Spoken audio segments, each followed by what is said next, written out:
tungkol sa mga problemang kinakaharap ngayon ng International Criminal Court, ICC. Pwede ka ba sabihin, buti nga sa kanila? Huwag naman, huwag naman. Nako po. Ang latest na mga problema nila, ang dami nagwi-withdraw member state. Na, di ba, pinakahuli daw, Venezuela. Oh. Pero sa taong ito, alam mo ba kung aling-aling mga bansa na ang nag-withdraw? Bukod dyan sa Venezuela na nitong nakaraang linggo ata ay bumoto, eto, nagbotohan yung mga mambabatas nila at ang boto nila ay kumalas na sa ICC, International Criminal Court. Ganun. Bukod dyan, nako, ito mga bansang ito, yung iba dito hindi natin masyadong kilalang bansa Bansang Mali. Ayan, ha? Mali, yes. Oo, meron nanonood dyan. Wala, hindi ito sa San Mateo, ha?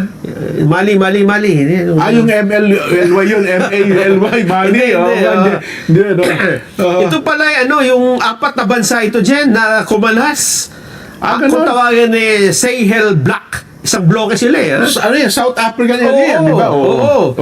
South Africa nga ito. Mali, Burkina Faso at Niger jointly announced their withdrawal from the ICC in September 2025. Naku po.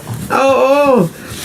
Kasi ang sabi ng mga bansang ito, bias ang ICC dahil yung kanilang mga leader doon, ang leader nila sa mga bansa na ito, mga military ay inaakusahan ng ICC ng neo-colonialism.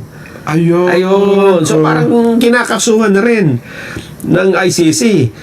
Ang Hungary, nag-announce din ng withdrawal noon pang June 2025 at magte-take effect June 2026. Nako. Di sa kabuan ngayon, bansa na lang kasapi ng dyan. Pawawas na Rome pawawas. Statute na ito. Oo. Pati mga malaking bansa, di ba, nag-aalis na rin dyan Ito ang problema ngayon. Bukod sa mga pag-aalisa ng mga miyembro, ito ang masaklap. Ano yan? Ano nangyari sa kanila? Nako, ito pong in-announce na sanction ni US President Donald Trump sa ICC ay nararamdaman na ng mga ICC judges. Nako po. Sa isang panayam, sa isang judge, ano pangalan nito? Wala na raw silang 13 months. Ito si Judge Luz del Carmen Ibanez Carranza. Si Carranza, di ba? Attorney sa atin yan? Si Attorney Carranza? Hindi, taga Peru ito. Peru. Yan yata. Siya. Yan, nasa picture. Nasa video. Ano pangalan yan? Luz del Carmen. Judge Luz Ibanez Carranza. Alam mo ba ang kanyang problema ngayon? Ano sabi niya?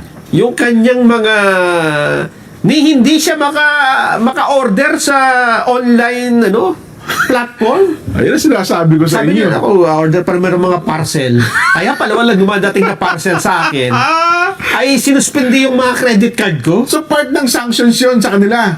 Basta nasa kapangyarihan o nasa power ka, jurisdiction ka ng American government, halimbawa, bangko ka. Ang opisina mo meron sa European Union, di ba? Sa Europe kanila, di ba? Lalo Europe, tapos meron pa sa Amerika. Siya sabi yung lahat ng ito yung mga pangalan ng judges, tanggalin nyo ito. I-freeze nyo ang kanilang mga bank account. So wala silang mga transactions ngayon? Part ng sanctions sa kanila yun? Kaya pala sabi ko, wala silang 13 months. Wala. At hindi sila makapag-travel kung saan-saan. Yan. Hindi sila makaalis. Yan ang sinasabi ko sa Pati inyo yung mga ngayon. negosyong sumusuporta sa ICC. Kasi nga tinigil na di ba? Binabalaan ni Trump yung mga nagbibigay ng suporta sa kanila lalo na ngayon at ipinipilit kasi nila dyan na arestuhin nila si Benjamin Netanyahu ng Israel. Nako. Lalo nag-iingit ngayon si Trump. May panibagong banta sa kanila. Bukod dyan ngayon pala ay ramdam na nila yung sanction na yon. Hindi lang sila, pati kamag-anak nila dyan Ganon, Oo. pati yung mga apelido Carranza. Ibanez. Nararamdaman kasi siyempre, halimbawa, sa isang bank account, magkakasama kayo doon, nandun yung pangalan mo, damay ka. Pati yung kamag-anak yan, hindi kayo makawithdraw. Hindi, maka-withdraw. Ako po. Oo. Yan ang sinasabi ko sa inyo. Yes. Akala nyo kasi kayo lang ang makapangyarihan. Ito Oo. pa yung pinakahuli, di ba? Ito yung kay Meron Trump. pa. Yung Oh. kay Oh. Vladimir Putin. Yung sa Russia naman yan. Yung hindi lang para arrest warrant ang ibinigay doon, Jen, sentensya na. Ha? Ano sentensya? Sinentensyahan ng Moscow Court ang ICC prosecutor na si Karim Khan Naku yan, matindi karim ka na yan. at ang 8 pang ICC judges Oh. na makulong ng 15 taon. Naku, sila pa ang ikukulong ngayon. 15 years kasi pinapakulong nila si Vladimir Putin eh. Oo. Sabi niya ng Russia, teka, anong kapangyarihan niyo para ipakulong ang presidente namin? Nag-hearing ngayon sa Moscow. Oo. Ayun, Hearing in in absentia. absentia. May kaso sila ngayon sa Moscow. Oho. Ngayon, Jen, hindi sila maka-travel sa mga bansa na malamang may Russian authority. Naku, halos magkakatabi yung mga yan, Ayun di ba? nga, oo. Di ba? Hindi mo kasi alam. Halimbawa, Jen, ito, bibigyan na example. Oh, sige, sige. Si Pangulong Duterte. Oh, yan, oo. Nakakulong yan sa kanila, di ba? Wala namang polis dito ang ICC, di ba? Wala. Kaya nga nag-coordinate sila doon sa Interpol, eh. Biglang dinampot, sinakay ng aeroplano. Oo. May question ba sa Pilipinas?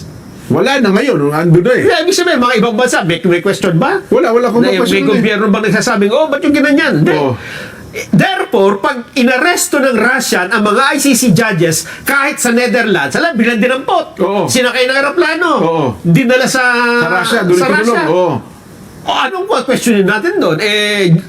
Korte rin nila yung nagpapasya doon, di ba? Oo nga, no. Hindi ba? Lalo ngayon, kasi sa kanila, ladlak lang yan, tatawid ka na ng border. Sakay ka lang sa motorsiklo, di ba? Oo. Oo.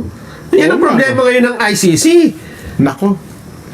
Matindi yung impact ngayon ng pangyayaring ito, Jen. Hindi, ramdam nila ngayon ang pangyayari. Ramdam nila. Magiging pressure kaya ito?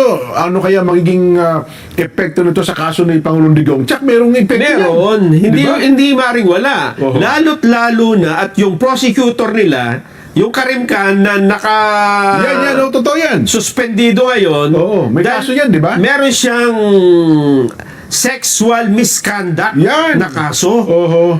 Ito po ay dininig na ng United Nations. Ang nagdinig dito isang UN-led investigation team. Oho. Meron na raw pong findings pero hindi nilalabas, confidential pa. Nako. Oo. Siyempre, pwede rin damputin yan pag sinabing, na-receive ko yung text eh. Oo, pwede.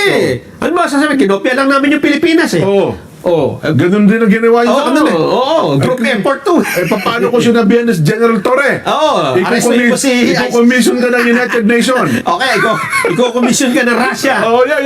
Arrestuin mo si Judge ganito. Oh. Naku po. Ikaw ang i-hire namin sapagkat magaling kang gumamit ng mga ano. Ng mga telepono ng bilang mga- arrest oh. warrant. Yan, Ang daming problema. Ayan. Oo, ng ICC. Yari kayo ngayon. Kaya ngayon ay hindi natin alam kung ano mangyayari. Tapos, ang problema pa ng ICC, mukhang wala nang nagko-comply sa kanila ng mga member. Wala na. Example, Oh. yan Vladimir Putin. O, Russia. Last year, bumisita ng Mongolia. Okay. Ang Mongolia ay miyembro ng ICC. Okay. Si Putin may arrest warrant. Oh, dapat, kumbaga, inaresto nila sa Arresto Mongolia. yan, dadalhin sa Oo. dahig. Hindi kumibo ang Mongolia. Hindi kumibo. Oo. Ang sabi ng ICC, teka muna, may findings ang ICC non-compliance. Non-compliance ang Cambodia. Ang Mongolia. hindi sumunod. Oo. Hindi nila inaresto si Putin. Siguro sabi ng Mongolia, sige nga kayo nga umaresto. Baka pag inaresto namin to, maging pulbos ang Mongolia. Totoo. Ayan ang problema ngayon ng ICC. Noong isang araw, nanonood ako sa YouTube. Oo. Alam mo bang ang Russia pala isa sa may pinaka-dangerous security? Oo. May mga pinakamagagalit, pinakamapapanganib na mga security. O ako man ang taga Mongolia, pag inaresto ko yun eh. Di ba? Buti sana kung panahon pa ni Kublai Khan. Yun na nga. Di ba? Hindi na, tapos na sila dun eh. Yun na. Sa era ng mga mandirigma eh. Oo. Sila'y mababait na sa Mongolia. Totoo. Ano ang problema ngayon, Jen? Mongolia tayo.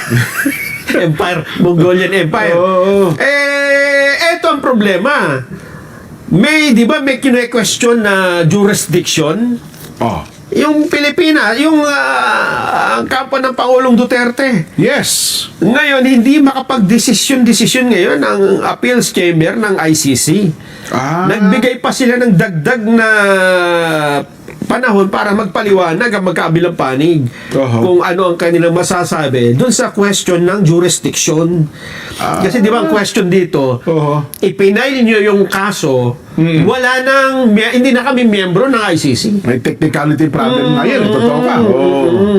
Kasi sabi nila, ang effectivity dapat yan. Kung nag-resign kayo, 1 year after, ilagpas na rin ng isang taon eh. Ilagpas na ng isang taon. Diba? Tsaka nyo, pinagana yung kaso, tsaka nyo na-file. Ibig sabihin, hindi nyo na kami miyembro. Ayun ang magiging problema nila. January 16 ang deadline ng pagpapile nung komento dito. Ako, nangagamba dyan, Nelson, baka sa mga susunod na taon, pati mga judges na yan, mag-resign na sa ICC yan. Amare. Kasi kung hindi ka na makasweldo, ba't ka pa, di ba? Oo. Ang problema nito dyan, halimbawa lang kasi ang sinasabi lang ngayon ni Trump, puti yung Netanyahu Yan, tsaka yung sa Israel baka biglang masabi niya pati Duterte. Kasi my friend Duterte, di ba? My friend Duterte. Sabi naman ng Vladimir Putin, my friend Rodrigo. Ano mangyayari ngayon? Ayan ho magiging problema natin. Di kayo tinawagan yung Digong, pare, tulungan nyo nga ako. Masyado akong ginigipit ng mga... Di ba? Siguro nga, no? Baka walang telepono lang dun eh. Totoo. Pero baka pagka tumawag si Digong kay Putin, kahit kay Putin lang eh. No? Totoo. Ang laki ng impluwensya ng mga yan. Lalo ko, sabi kahit mo ng Amerika, di ba? Ang US. Halimbawa, i-raid nila yung ICC. Pag-aarestohin yung mga nandun. Sasabihin nila, may court order. Lalo pa, halimbawa yung Russia, no? Nako. Ano yung magaling na ng Russia? Yung MGB ba yun? Yung counterpart nung, di ba yung kanilang intelligence na, tama, MGB. Nako. Di ba yung CIA? Si Amerika yun. KGB. KGB pala. Yung kung gabi, babae. Yung kinakaina ko kasi UKB eh. Kanina sabi, yung itol yung kayo. KGB, kanila, di ba? Teka lang, ngayon, dahil po sa pangyayaring ito, dapat mag-isip-isip na po ang ICC. Pag hindi nyo po binago yung bagay na yan, hindi na kayo mararagdagan ng miyembro. Lalong humihina. Lalong hihina yung po yung grupo ninyo yan. Ang sabi naman ng iba, yan ang mas lalong dahilan ngayon para hindi pakawalan si Duterte. May ganun ba pananaw? Kasi parang yan na lang ang kanilang yan na lang kanilang trabaho eh. Si Digong na lang. Yan na lang kanilang trophy ngayon eh. Naku. Hindi, kung sa kabilang banda naman, baka makita na rin pagigipit yan. Yun nga. Ang laki ng question kasi, laking issue international yan. Yes. Ang problema dyan, kung makitaan mo ng biglang, di ba? Kalusugan ng isang matandang 80 anyos na. Ilang taon na ba si Digong? 80 plus? Parang gano'n, To block property and to ban immigration. And essentially, they're intended to block our accounts, bank accounts, not only in the United States, which for me is not of no significance, but also in Europe. But the thing is that in Europe, the accounts we have are in European banks that normally should work independently from any policy from the United States. So at the beginning, I was called from the bank, I wouldn't say the name now, to announce me that they were canceling my credit card and that I couldn't move any bank account in dollars I couldn't touch it because they are like kind of freeze. Well, and then we discovered that I couldn't make even an Uber. I couldn't ask even an Uber meal or an Uber taxi. I couldn't use Western Union, where normally I send money to my country for the maintenance of my house. Simply, Western Union has freezed my money without any explanation. They don't receive calls. They don't say nothing. Simply, it's done. But the most interesting thing or terrible thing here is that the sanctions are not only against us, the judges, for our job, but against our families. In my case, they affected also my daughter's visa. I have a daughter who is a high-level professional also, and they sent an email to her saying that prudently they have canceled her visa without any explanation. So to the United States. So preventing her to go in for some capacity building, giving conferences or making business in the United States. She's an international lawyer, so it's really the most sad part for me of the sanctions. And also I have heard from my colleagues that these sanctions have affected their husbands, their wives, their children, etc. So this is the most, this is the worst part. For me, I don't have I come from Peru and Latin America, and we are not so used to have these digital accounts. I don't have PayPal, I don't have Amazon accounts, but my colleagues, they, they have, and they now cannot use their accounts. Also, my country, I cannot move my accounts in dollars. They say that I am ineligible to move my accounts, my own accounts. So this is the way we cannot buy flight tickets, etc. Just to highlight that why the judges now and this court is not deterred, because at least in my case, and I think that I am speaking for my colleagues, itong iniiyak nung Sanctions itong from United States. itong si Carranza. Yan yung kamukha ni Leila de Lima na pangit, na matanda, na mukhang walang dilig. Yan yung nag-deny. Yung nagbasa ng denial ng ICC sa lahat ng mga motions ni Pangulong Duterte or ni Kaufman para makalabas pansamantala si Pangulong Duterte, at nakita nga talaga natin sobrang bias talaga noong kanilang decision, considering na ang pinag-uusapan natin dito is human rights violation. Si Pangulong Duterte bilang isang akusado pa lang na hindi pa nabibigyan ng araw kung kailan yung talagang trial niya, halos 1 taon nang nandiyan na mag-isa lang sa kanyang malamig na kwarto, considering na human rights 80 anyos na siya, hindi na siya kumbaga hindi na siya malakas. Kung si Bato de la Rosa nandiyan dyan, kaya niya sarili niya. Pero si Pangulong Duterte hindi at 80 plus years old, talagang kailangan meron na siyang help. Kailangan talaga meron na siyang 24 hours na na kasama na nag-a-adhere sa kanyang mga whims or pangangailangan.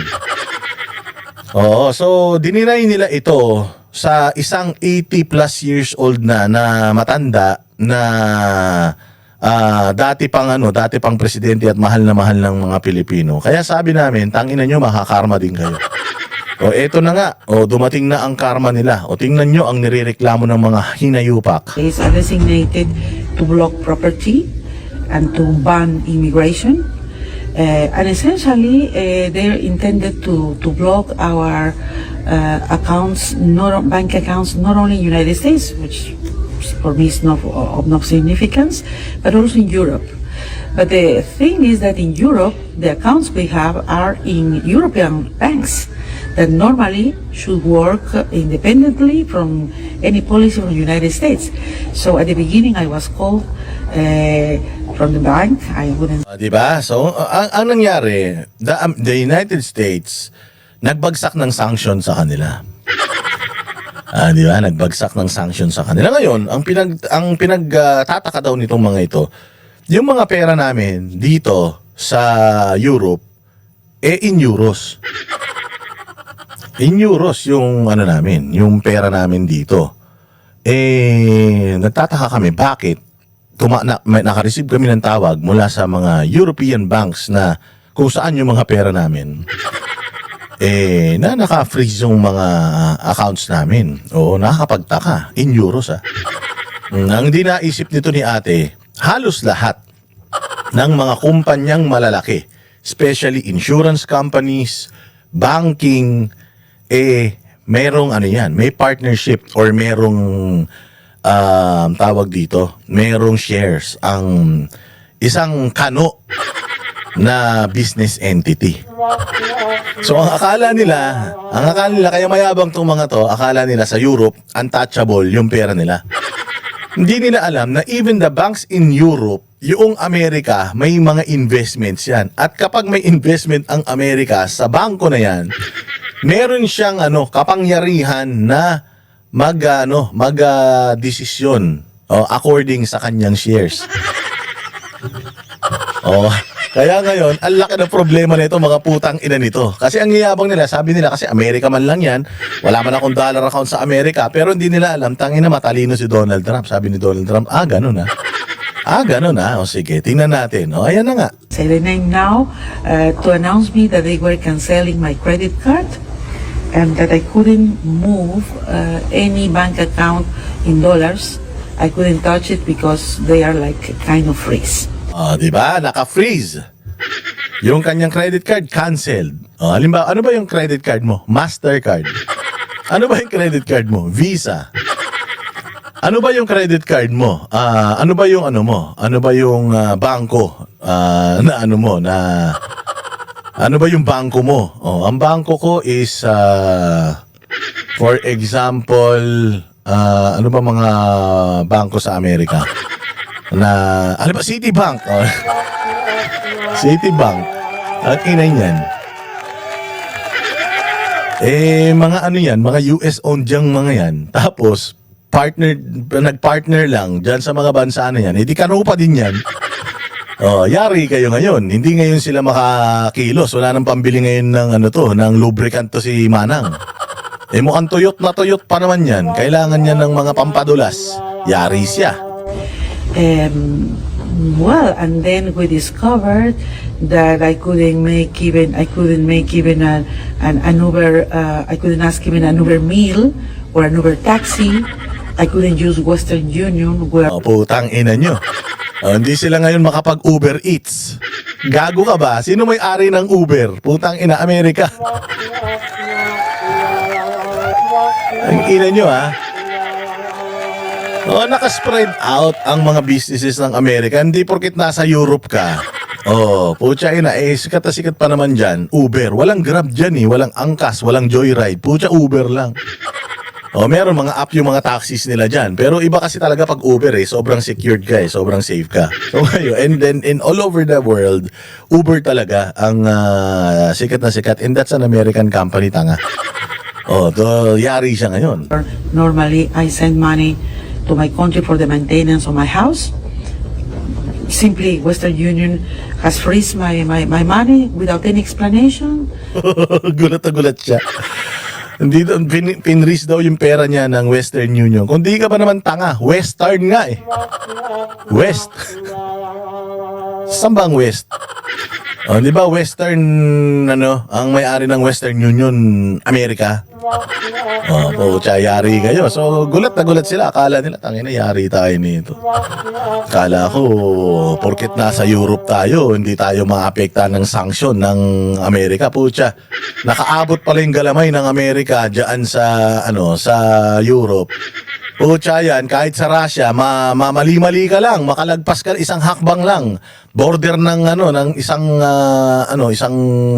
probinsya ng Russia yung mahakbangan mo dahil nasa Europe ka, malapit-lapit na yan, border na lang yan Bigla kang napunta ng mga border ng Russia, napahakbang ka ron, pucha, kulong ka.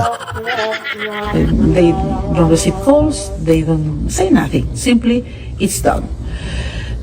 But the most interesting thing or terrible thing here is that the sanctions are not only against us, the judges, for our job, but against our families. In my case, they affected also my daughter. Oh, putang ina ka. Tingnan mo. Oh, ngayon nagagalit ka dahil dahil daw yung sanction daw sa kanya hindi lang sa kanya kundi sa mga pamilya nila. Oh, putang ina mo. O, hindi ba ganyan din yung ginagawa nyo kay Pangulong Duterte? Dahil sa panggigipit nyo kay Pangulong Duterte, hindi nyo lang ginigipit ang pamilya niya or siya. Ang ginigipit nyo, pati pamilya niya. Pati yung mga Pilipino na nagmamahal sa kanya. Putang ina nyo, you reap what you sow.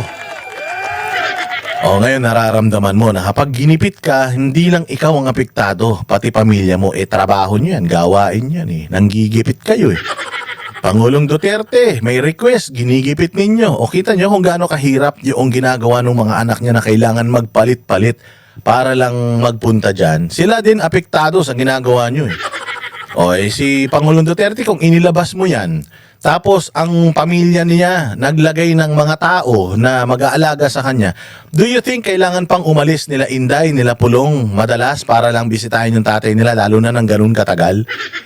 Hindi na nila kailangan magstay dyan ng sobrang tagal. Kasi nga, alam nila na yung tatay nila is well taken care of. Pwede na rin sila mag-cellphone, mag-video call. Kaya lang hindi Dahil sa political pressure na ginagawa ninyo sa Pangulo ng Bayang Pilipinas na pinakamagaling, apektado lahat. Marami pa nga mga Pilipino na umalis sa trabaho nila para lang mag-focus dyan sa Duterte Street So, apektado lahat. So, ikaw naapektuhan yung anak mo, pamilya mo, buti nga sa'yo. Ang ina ninyo wala kayong mga prinsipyo Visa. I have a daughter who is a high-level professional also, and they sent an email to her saying that prudently they have canceled her visa without any explanation. So, to the United States. So, Anong pakiramdam ngayon na yung gawain nyo nararamdaman ninyo? Anong pakiramdam ngayon, ma'am? Tangina nyo, pakyo kayo, mabuti nga sa inyo. intend here to go in for some capacity building, giving conferences or making business in United States. She's an international lawyer, so it's really the most sad part for me of the sanctions. And also I have heard from my colleagues that the sanctions have affected their husbands, their wives, other children, etc. So this is the this is the worst part. For me, I don't have I come from Peru and Latin America, and we are not so used to have these digital accounts. I don't have PayPal, I don't have Amazon accounts, but my colleagues, they they have, and they now cannot use their accounts. Also in my country, I cannot move my accounts in dollars. They say that I am ineligible to move my accounts, my own accounts. So this is the way we cannot buy flight tickets, etc. Just to highlight that why the judges now and this court is not deterred, because at least in my case, and I think that I am speaking for my colleagues, we don't think, at least me, I am not here because I need a job. I'm not here because I need the money. I'm here because I feel that I have a mission for humanity. The work of the International Criminal Court is for humanity, as Nelson Mandela said. The cause of the International Criminal Court is the cause of humanity. And this is why we are resilient, and this is why we need not only to stand together as judges, but the entire international community needs to do that. Ulul! Ang ina nyo, kayo lang. Interest mo lang yan Anong humanities ang sinasabi mo? Gago, wala nga kayong humanitarian ethical standards Pucha, humanities. Ang hinihingi ni Pangulong Duterte sa korte ninyo is humanitarian considerations, dahil matanda na yung tao, akusado pa lang siya, pero kailangan nakakulong na siya dyan. Hindi naman siya humihiling na i-release nyo ako, ibalik nyo ako sa Pilipinas. Hindi naman siya humihiling na gano'n. Hinihiling lang ng kampo niya, lumabas siya from that detention facility because it will deteriorate his health. Yung kanyang mental health, yung kanyang physical health, dahil mag-isa siya dyan, magde-deteriorate kapag mananatili siya dyan na nakakulong. ilalabas lang siya kahit sa ospital o kahit sa bahay, kahit saan. Basta wag lang sa piitan na limitado yung mga makakausap niya, limitado yung kanyang mga galaw. Eh wala pa naman siyang wala pa naman siyang akusado pa lang siya, hindi naman siya hindi pa naman siya guilty.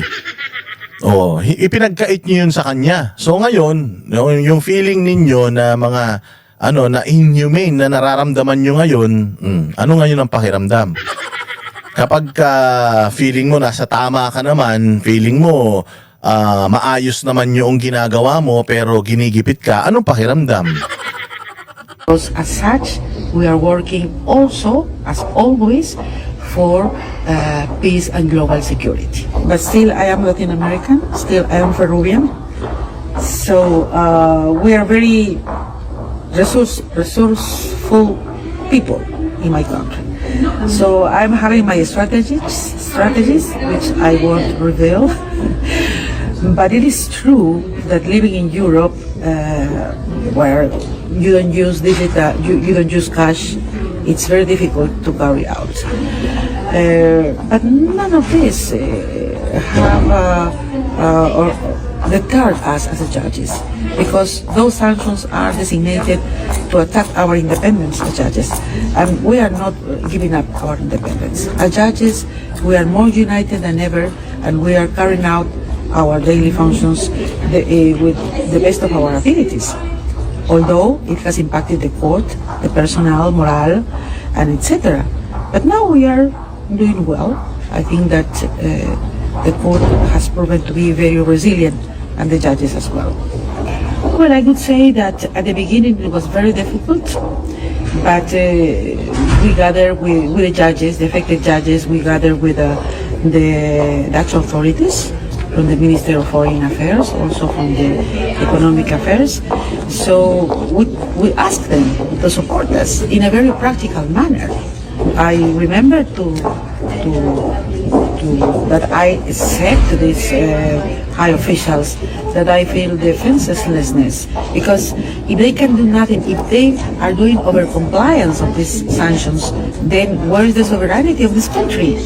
Because the banks are independent. Why they should be subordinated to the American policies? I think that this impacted in the authorities, because we also, all the colleagues, we narrated how we were doing and the difficulties.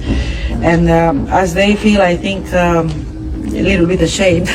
And then next day I received a call from my bank announcing me that now I could move at least my account in dollars to be converted in euros, so I can have the disposition of my assets. So that was a good issue. And now I think that because the registrar of the court has made some arrangements with the bank, for the moment we can use our money in euros, but you know what will happen in the future. Now, European Commission, I think that it has been clear during this week that everybody, at least in the speech, are supporting us. But what we are asking are practical measures. What we are asking is action. We need the support of the entire world, but we are in Europe now, and Europe is a powerful structure. The Yun ang akala nyo. Yun ang akala nyo na porket nasa Europe kayo, powerful na kayo. No, hindi. Amerika pa din. Amerika pa din ang nagko-control. Kung makikita ninyo, dollars pa din ang basihan ng lahat ng mga transaksyon sa buong mundo. Gasolina man yan, langis man yan, kahit wherever you are in the world, when you transact, when you transact tapos ang transaksyon mo is mag-aangkat ka. Oo, ang universal currency pa din na ginagamit natin, dollars. Dollars pa din. Kaya kung akala ninyo yang work around tatagal. Merong yan. Si Donald Trump will do that. And definitely aaray kayo. Somehow you will compromise with him. Ang gagawin nyo dyan, the only way for you to fix the issue is to talk to the US. At yung US ngayon, dyan magaling yan eh. Ho-hostaging ka niyan. Dahil kailangan mo ko, dahil meron akong nakabaon dyan sa lugar mo at yung sitwasyon na yan, ako ang gumawa, ako may control. Kakausapin kayo ngayon. ICC may kipag-usap. Sir, baka naman, ba't ganun?